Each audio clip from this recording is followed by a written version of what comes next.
Hi. Hola. So we're going to get into it today. And should.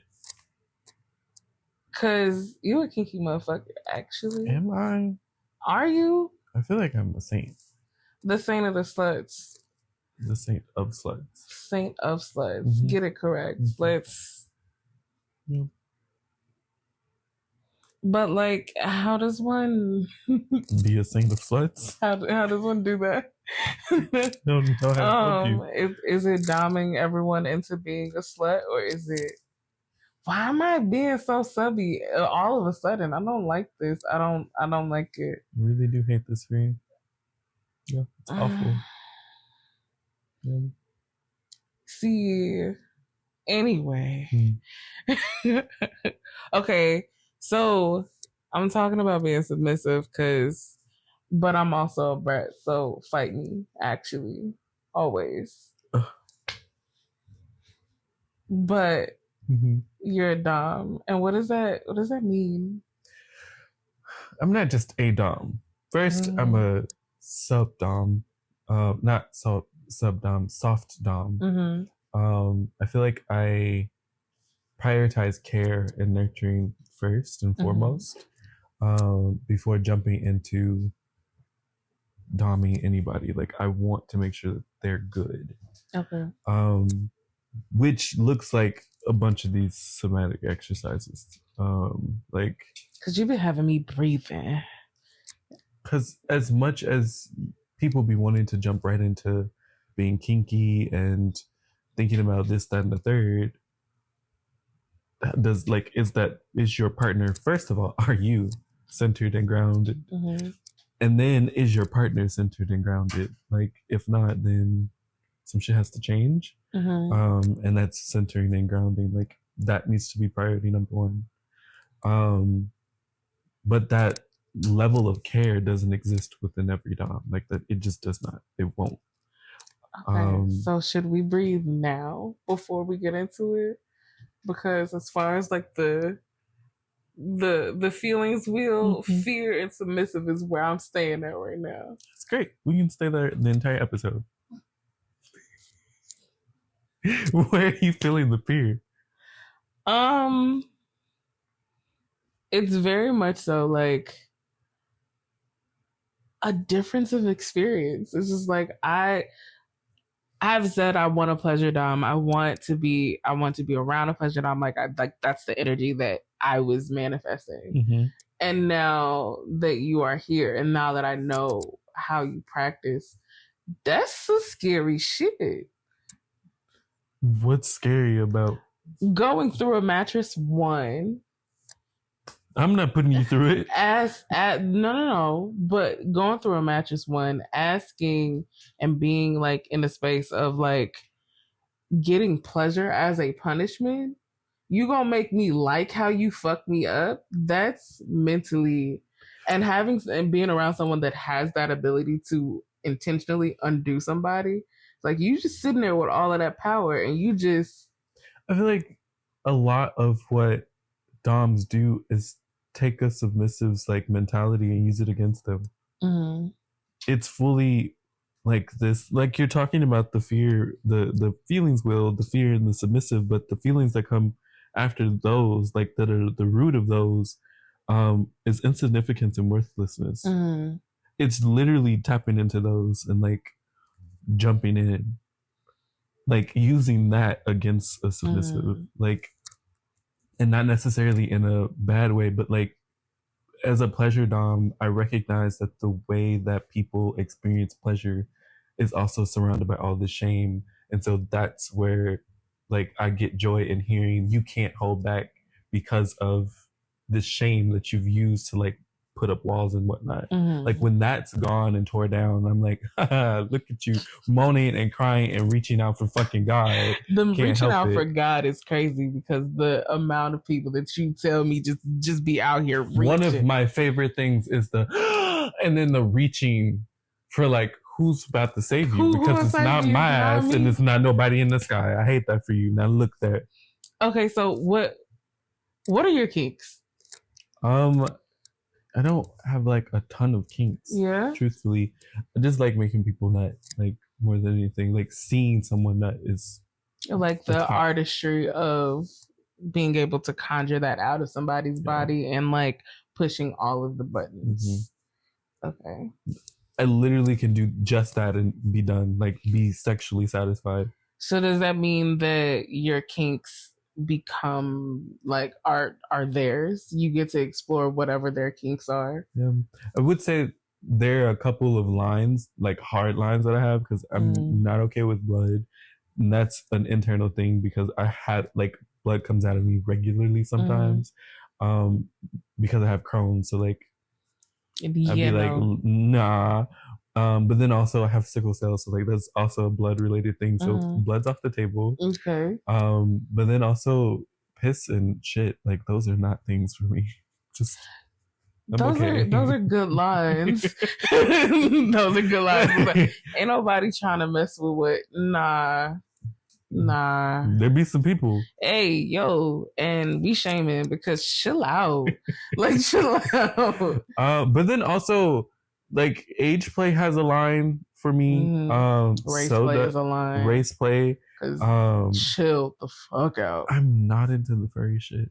I'm just not. No. At all. No. Yeah. I like really okay, so those are like my lines. And I feel like those are like normal people lines. But like I also don't want to feel like or say that it's normal people lines. It's not like to say it's normal, but like those are very general lines. Yeah. I find those to be everyone's line. When you introduce play, they're like, no, all of that. Because that's creepy shit. Because hey, we don't want to do that. We just want to slap each other a little bit, get a little cute, go home. Yeah. That's a 2037 nuts. Yeah. 2037. Ooh. That's going to be a year. I love that. I hate that very much. I hate that a lot because I'm going to be old as fuck. Okay, so I really want the idea of a tutorial because these young men are out here just like not getting into anyone else's pleasure but their own. And you're someone who's just like, I care mostly about your pleasure. Your pleasure is where I stay. That was something thrust upon me though. And not in a necessarily intentional way, but what I'd say is my first couple of sexual experiences with people in general was like me not nutting. And so it became me having to find a way to be okay with not nutting, and that became controlling their nuts. Okay. Like it became me walking someone through just breathing, and that becoming something that's like forcing an orgasm. Or like walking someone through breathing and Kegels, and that being something that's like, oh my fucking God, I'm about the nut. Like I love that for you. And it being something that I'm just okay with. Okay. What was that? I feel like, to be honest, I feel like the outside of that role being thrust upon me, like when I finally got comfortable in it,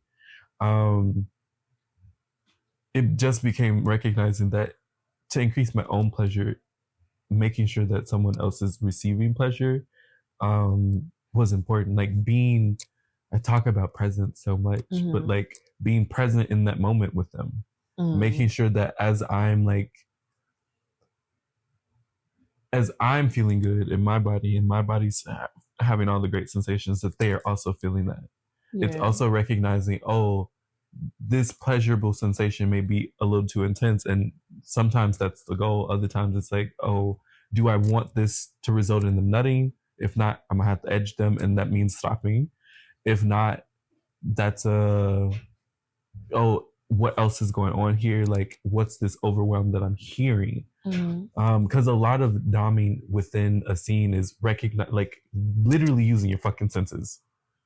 Can you feel this person's body heat rising? Do they need to cool off? Can you see within them that like they're struggling like internally and they aren't speaking it out? Can they not get the safe word out of their mouth type of shit? Like it's being real intentional about being present in the moment with the person. And then I keep saying like pulling them apart, but it really is kind of dissecting them from all of those senses and just like pulling out and extracting how many orgasms? That how many they want? What? What do we want? Because like when it comes to like a pleasure dom, like the brat in me like understands that the worse I behave, the more this is going to happen. And I'm That's not a requirement because as a pleasure dom, like giving and denying pleasure are both parts of that.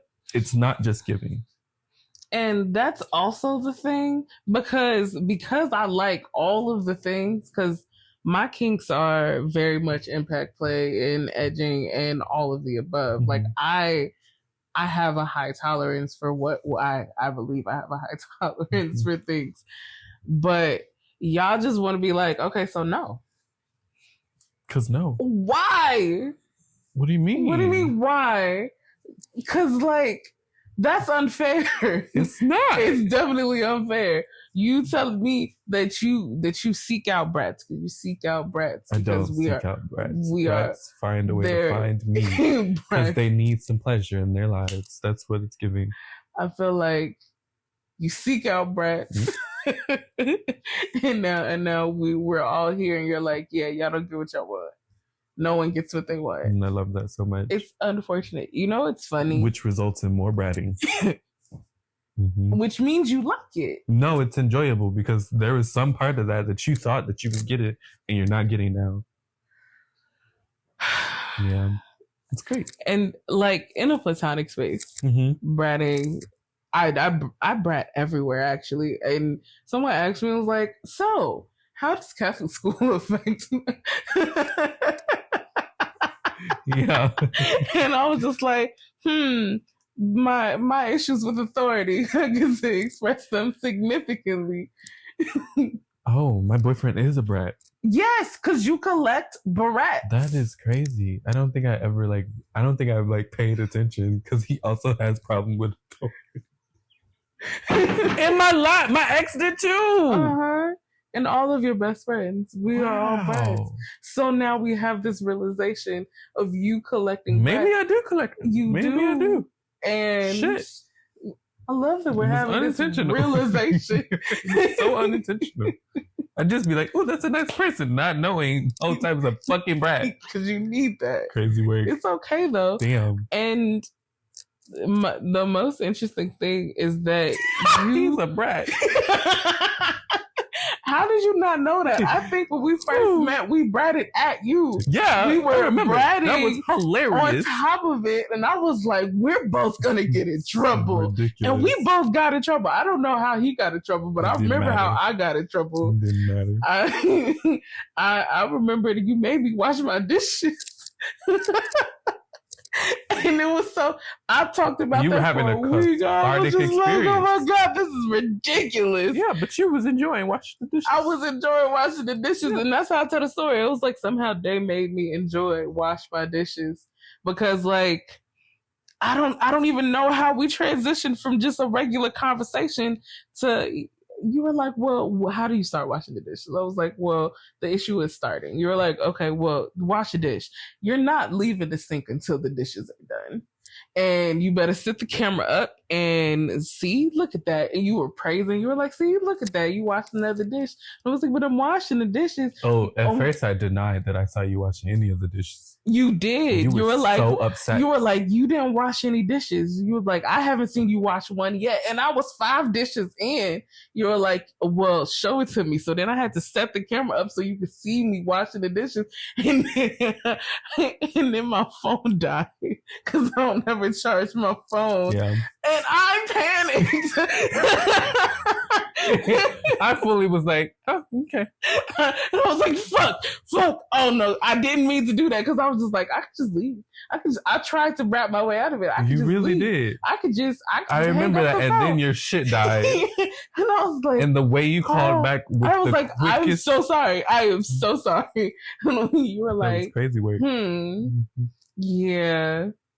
And so you be doming everybody Like you have a level of domination in like how you interact. I feel like it's a tool. It's a skill set. It is, but I think a part of it is also like being a people watcher and recognizing who a person is prior to like any of that. Recognizing what boundaries I may need to set with a person in order to like have a productive relationship, or because it doesn't even have to be us having a productive relationship, like a productive interaction with the person. Like doming and being a pleasure dom specifically, like spills over into multiple areas of my life, because people just are. Yeah. And I think a lot of what being a pleasure dom is being able to like people watch a person. Maybe being a dom in general is like being able to people watch a person, what their triggers are, what their little, what like gets them going, the things that make them happy, the things that make them sad, like really watching those things and then like playing with them. It's a little fucked up. It's a little manipulative. It is. It's great though. It makes me really fucking happy. Manipulating people makes you really happy. Really fucking happy. It does. Especially when I get to manipulate a nut out of a person. What do you mean you're crying because you nutted 15 times? You wanted this. Let's do it again. Evil. Yeah, it's great. Imagine someone crying. Please, I cannot take another nut. I think you can. See, let's go again. See, the issue is women be faking. Like, oh, I can't. I can't. No, I've literally seen someone in full fucking tears. Say, please, I can't. You really can't. I think you got one more. And they shaking, shivering in the corner, just like, please. She was living her best life, though. Yeah. She was spent the day after. I mean, water was not helping. We needed liquid IV bad. Liquid IV. Actually, it was a Pedialyte. I had to go get 4 of them motherfuckers. She was living her best life, though. And I cooked breakfast that morning.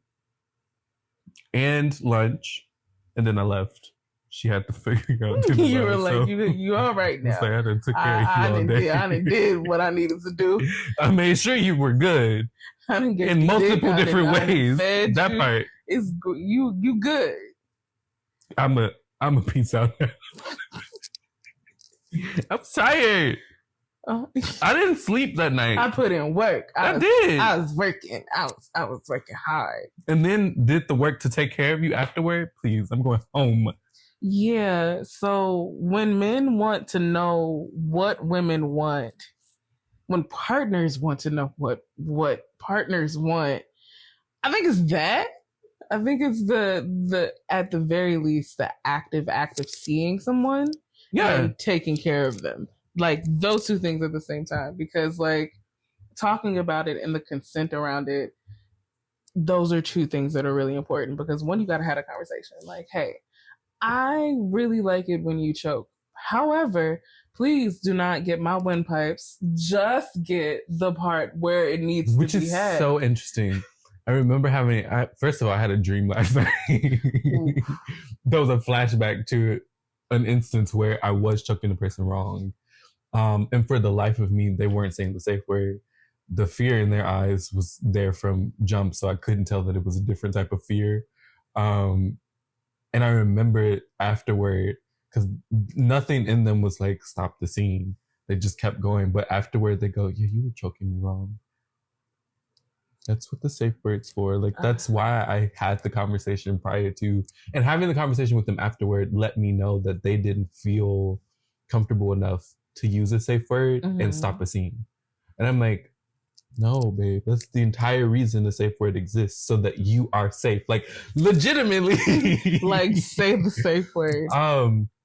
And so in us, I was like, the reason it's a safe word for me specifically, and the reason that my safe words are typically funny on purpose. Like, it's to make a person laugh or to make me laugh.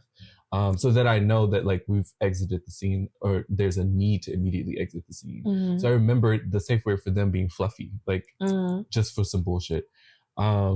And I was like, the reason I wanted it to be fluffy is because I wanted it to be a ridiculous word that made no sense in the context of where we are. But then also it is an immediate like cognitive thing for me. Oh, we need to go right into a somatic exercise, because specifically what they needed from me was high impact. Like they wanted to be choked out. They wanted to be punched and slapped. Like that was something that they were actually really into. And I'm like, okay, cool. That also is just a really intense situation. Like the moment that does not feel good anymore and is not giving you pleasure, like that safe word needs to jump out of your mouth. Okay. And that's for outside of me. Like, yes, we're in this moment, but during that conversation, I'm like, outside of me and us moving forward, if this moves forward, it didn't move forward. But you need to be comfortable using that safe word and establishing it with other partners, because it helps you be able to exit a scene safely. Not exiting a scene safely could be both damaging mentally, but also emotionally and physically. Like, it's important that like people are like encouraged to use them, but also to establish them. Okay. Yeah, that whole instance, I was like, babe, I'm choking you out and you're just taking it.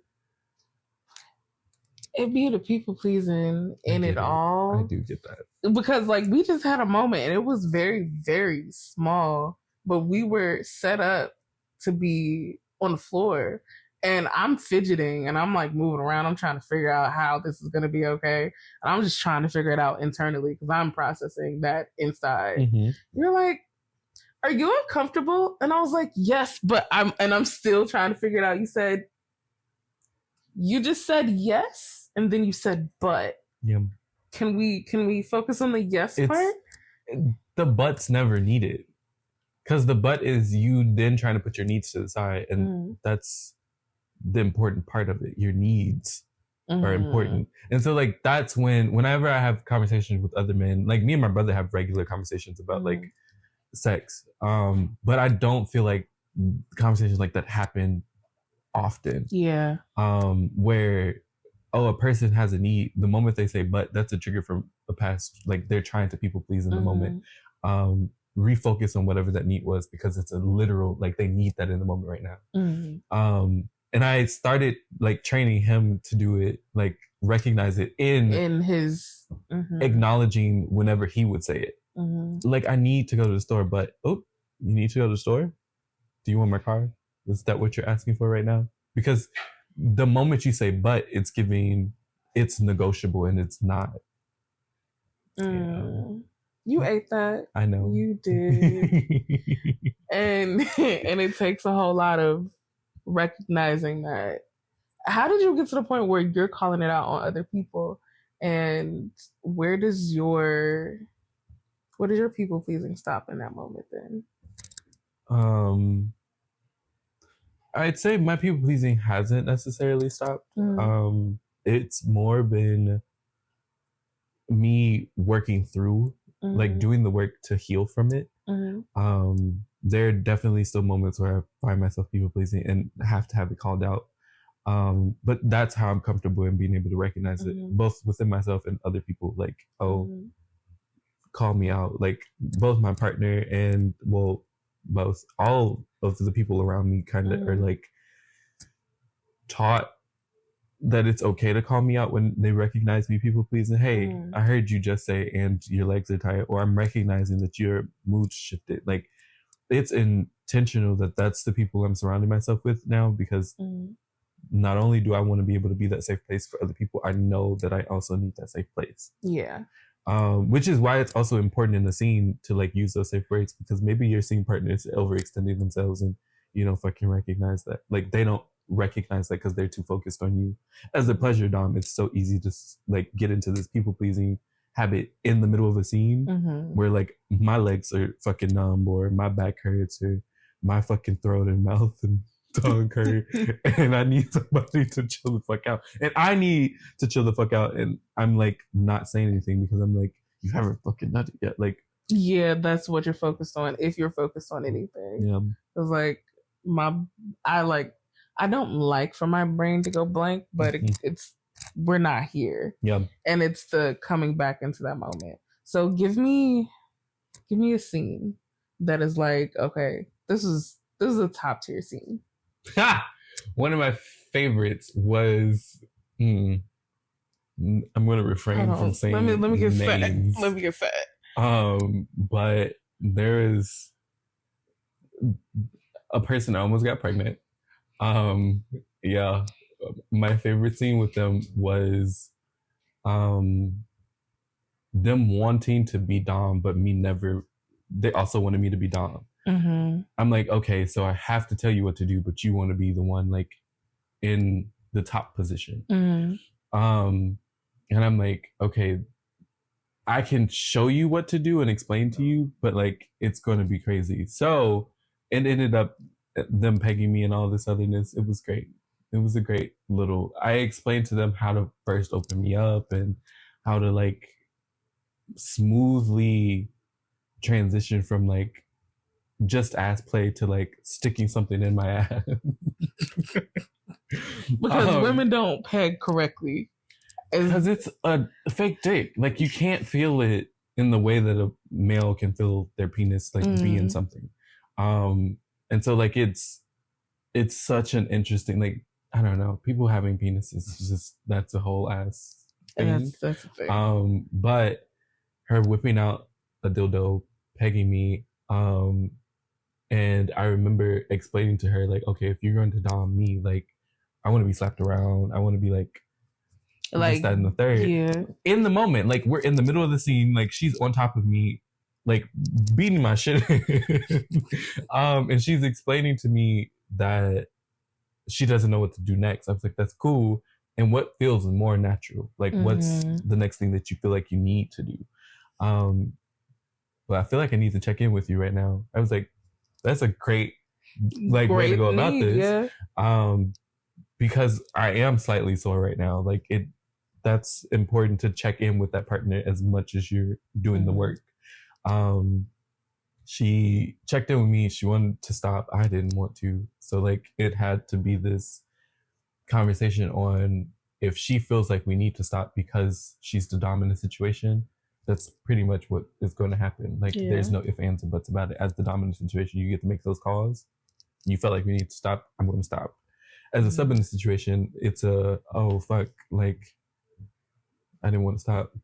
I'm sore and I'm hurting and I still didn't want to stop. Like, and so we restarted, and then we both got to this moment of like thinking about what a climax is. Okay. And so I was like, okay, I want to do this one weird position that I've been seeing in porn forever, but have never fucking done with you, because you're like in this learning space and so susceptible to like what's going on. She was like, okay, what is it? Basically, it was me on my back with my legs up, and her fucking me. Amazon position, right? Amazon? That's what they call it, right? I don't fucking know. Yeah. Couldn't give it to you. Okay. But yeah, she was fucking me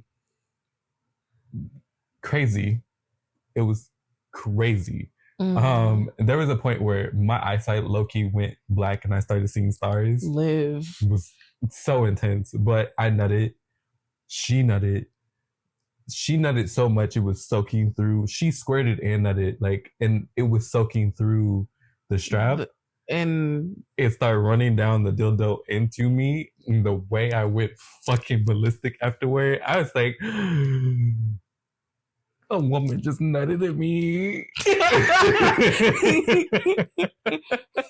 And that has been such a top tier moment for such a fucking long time, because I feel like I'm the only male who's ever experienced that. I ate the fuck out of that. It was great. It was great. It's me visualizing and trying not to visualize this while I'm looking over here. It was great. Cause my God. Okay. I was like, yeah. She was, from that point on, we never did it again because something about it made her uncomfortable. No, because that's the most intense thing that's ever happened. I was fucking living for it. You're like, actually, we need to do this every day. Every day. Now this is how we live. It was great. But she ended up like wanting to go back into being the sub, which was fine. But yeah, that was my favorite, like most intense scene. That's your most top tier. Cause damn, I you keep saying that I'm not being a slut enough, and I'm like, you're not. Until you nutted a nigga, you ain't nutted. Until I nutted in a nigga, I need to start nutting in niggas. Actually, I promise you, the way you feel so powerful, like I just nutted in a nigga. Ooh, the way she looked at me like a dirty slut afterward. I was like, this is why we do it, because we done nutted in you fucking hours. Yeah, she was living for it. Wow. But okay. The power of it immediately was like, oh my God, what did I do? The way she wanted to revert back so quickly. She was like, no. Yes. It was great. Is you living for this story? Because I'm speechless. I like it's top tier. Okay. Yeah. Because I should have went first. Because that. Oh, I hate your story now. Whatever it is, it's not that. Like it's never going to be that. What was yours? Nothing.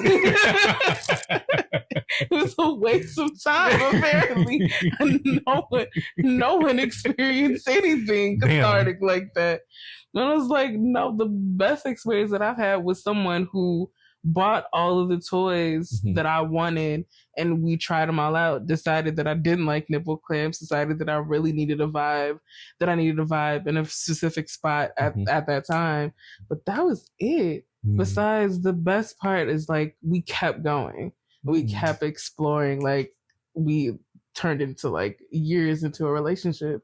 But it was going to the movie theater and not watching a movie. Love that. And he was just like, and like doing that whole thing of like not watching a movie. Like it was wintertime, so we had coats. So we were being respectful. We were supposed to go see. No, y'all in the movie theater. Hey, now, if you ever read one of them Zane books, they be telling you what to do and how to do it. Oh yes, Lord Jesus. And so we did that. We left and we went to my apartment, and that was the first time someone else made me squirt because I had already mastered it. And so I was like, somebody else go ahead and take a whack at it, and he was able to get there. And so I was just like, okay, wonderful. That's great. That see how I should have went first. Yeah, because first. Like yes, someone squirted in both of these stories. Yeah, but only one was squirted in. Yeah, that was a moment in time. That was historical right there. It was. I'm so glad that the world gets to experience that with you because, like, my God. So where do you go from here when it comes to your kinks now? Because now you're in a relationship and now you get to explore with this singular person. Yeah, I feel like that's the thing that's so interesting. Like being in a relationship is often you being able to refine like how you've been exploring kinks with just one person. And it's so counter to how people think. It gets nastier, freakier, kinkier as it like. And it does. Yeah. Because now we have something to learn from and we can keep going. Yeah. It's like you're building a rapport. And imagine being somebody who's been so used to, as much as he's a brat, he's also a pleasure dom in very similar ways. Like whenever he hear me about the nut, he gonna either do something to make it stop or something to make it happen because he wants it to. And so it's so interesting, like having that experience where it's reciprocal in that way. But I feel like in general, whenever I've been in a relationship, since being kind of aware of what kinks are, it's been me trying my best to make sure that whatever the sex is getting better and better over time. So it's having those intentional conversations before, during, and after, which I think people typically think there only needs to be one before and one after. A lot of people forget that a lot of the positivity of having good sex is being able to laugh during it. Yeah. Whether it's you telling a joke, whether there was some weird wet sound that happened, whether it's something done felt uncomfortable and y'all both now just giggling because why did we try that? Like it's being able to have fun and enjoy yourself in the moment. Yeah. Like it's so important being present in any type of situation, but through a relationship and exploring kinks, being able to be present becomes like this critical thing that just happens. Yeah. It's great. Definitely recommended. See, I understand that more because like being a sub with straight men who I no longer sleep with, it the dynamic isn't real. Like it's them trying to figure out how to dominate you, how to like, and it's very physical. It's never mental. It's always like some level of like pinning you down or being forceful because they think that's what it is. Because they think that's what it is and that's what you want. And it's never. However, there was a time where I got to flip it and I was just like, I like this. How can I do this more? Because I did not nut in him, but like I'm missed opportunity. But I'm a big proponent of like, I need you to deal with your prostate. I need you to understand it. I need to go like be in your butt. If we gonna get into being in niggas' butts, I feel like a difficult conversation typically is had because yes, the G-spot is there and men are socialized to like to stay away from it completely because it makes you gay, which is how I figured out a way around that. Because most guys who I'm like, so you need to deal with your prostate. You do not want nothing in your butt. However, there's this little perineum right here. You can apply some pressure on it and we could still get that G-spot stimulation. Yeah, and it's still like externally it's still not the same sensation as it is internally. And I think a lot of people don't necessarily like, as much as touching the taint does help and applying pressure there does help, it is never the full feeling that from being in it. And I understand that, which is why we walk through, because baby steps, because okay, yes, I'm giving you head and yes, I'm touching your balls. Yes, we're going to get up underneath. And I keep doing this because I used to teach the girls like this how you do it. You got to do it with the flat part of your, like I taught like 4 girls how to do it. Them boys still stalking they shit. Cause it's just like, all you got to do is just like a little bit of pressure. But I would always be talking to like guy friends, everybody, like you need to get into it. And so I was dating a guy and I was just like, you need to get into it. I wasn't saying I need to get into it. I said, you need to get into it. One day that man showed up to my house, manscaped and cleaned out, and didn't tell me that that's what he was going to do. And he said, well, I thought that you wanted to get into it. So missed opportunity. So get into it. Who said I missed anything? You did nut in him. I lifted that man off of this planet because I was just like, let's get into it. So like we started like doing. He was uncomfortable at first. It was just like there was a lot of resistance. I was like, you can't resist it. I was like, one, because you didn't let me prepare. So now I am freestyling, and so you got to relax. Freestyling, you got to relax. Well, that also, I think that starts the conversation about like the proper equipment, like being around is necessary. Like what loop's going to be used, and then me messing with like people who identify as men and women, like people who have vaginas and who don't. It's been a lot of, okay, I need a water-based lubricant for this, and then a silicone for the other one.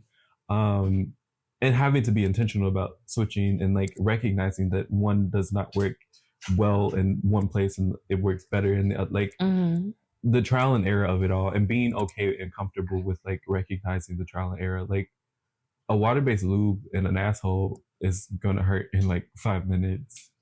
It's not, because it is a lot of, it builds resistance kind of quickly, where a silicone lube is gonna glide and it's gonna help that entire thing feel better. But yeah, no, I feel like people wanting to get into anal play with men isn't weird in the way that people try to make it seem like it is. It's not weird, it's your body. And I feel like that's why so many like straight men have like terrible sex with women, because they also don't know how to have like good sex for themselves. Like And then the women who like demonize men for wanting to get their ass played with because they've they be learned like, their that bodies. shit gay. And I was just like, is it gay? Is it gay? Doesn't matter if it's gay. Can we just be here?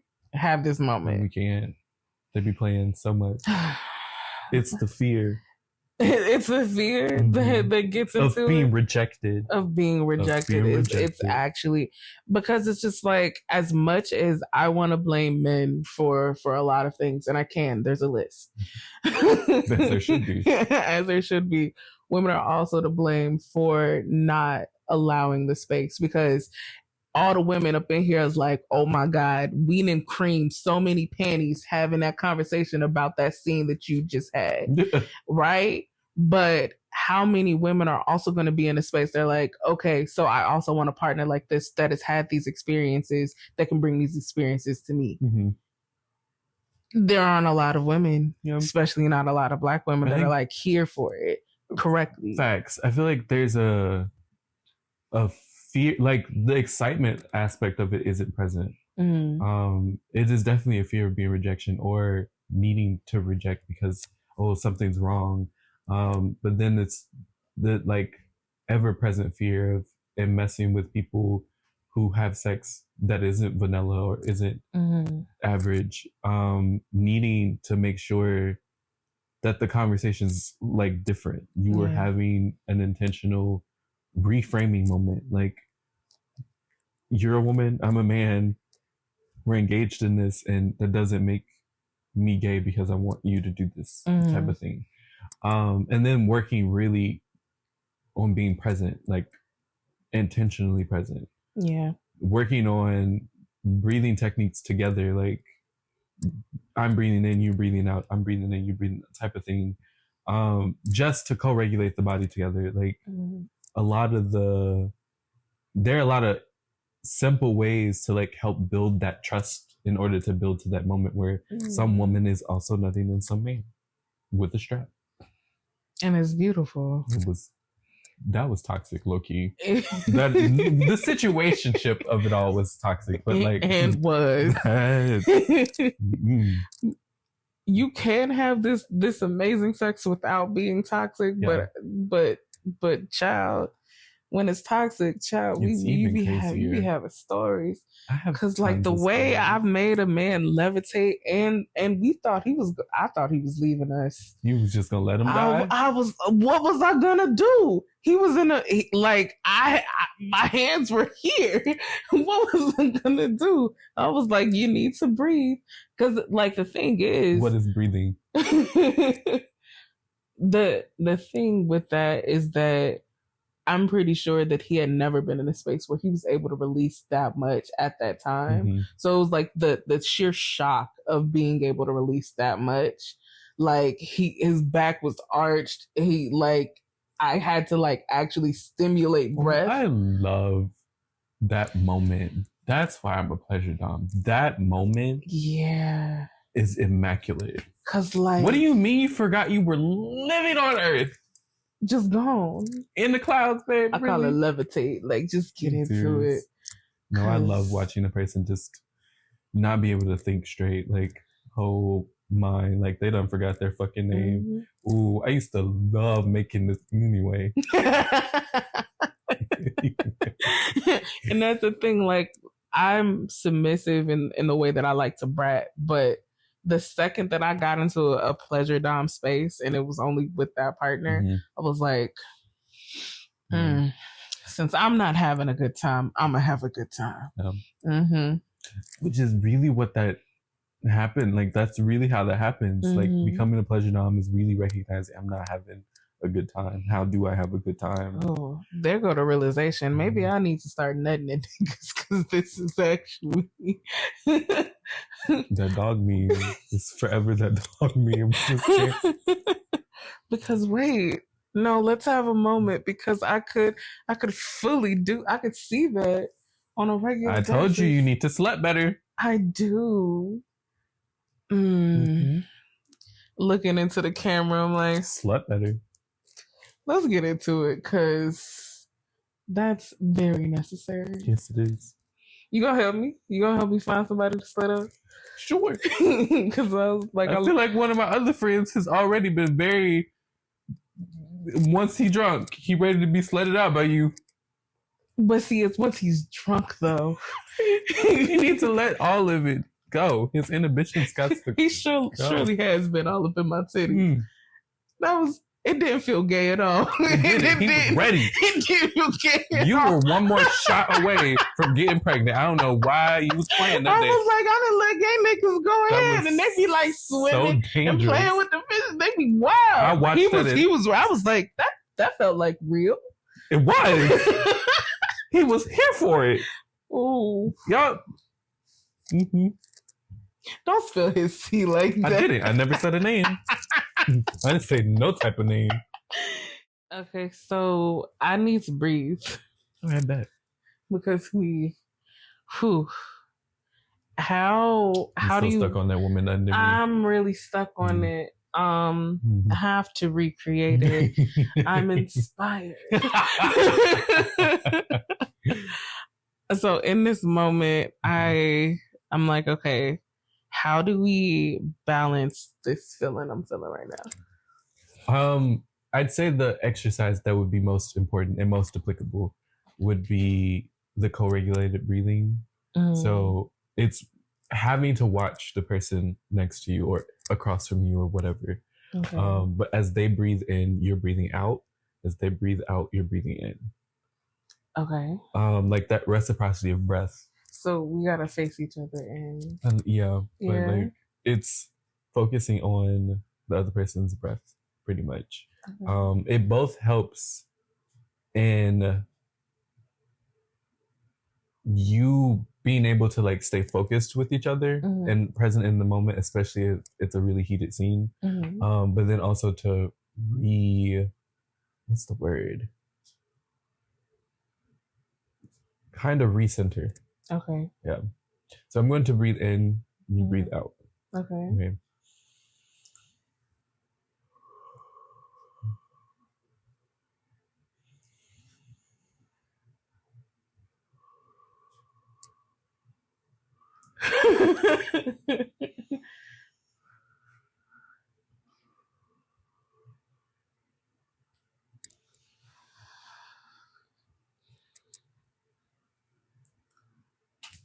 Good. Yeah. Do you see? Yeah, that was the more intense of the somatic exercise because I'm like focused on you intentionally. You have to be. Yeah. It's one of my favorite things to do in the middle of a scene. Like, breathe.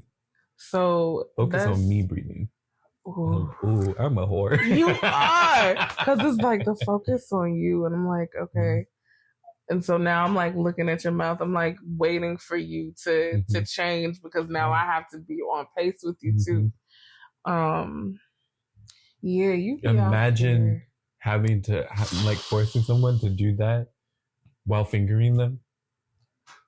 See, I felt that. And the crying that has to happen. I just felt that you gotta stop. I love being mayhem, just chaos. And you know what you did. You know. Absolutely. You know that you just made all of the pussies twinkle. You just made it. Now you can teach your man how to help you. But yes, please, like, make him watch. Like, we'll give you the clip. I promise. We'll give it to you. Tell him to do this. Because like now I'm aware of you breathing, and it's still like that awareness is still here. And so now I'm paying more attention to you. And now like that could be applicable.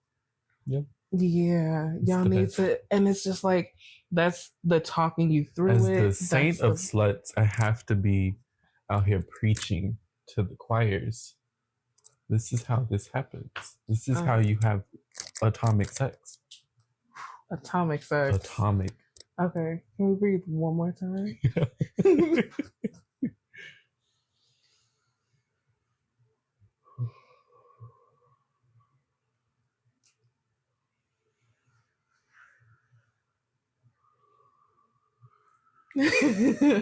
Are you good? Yeah, I'm good. Okay.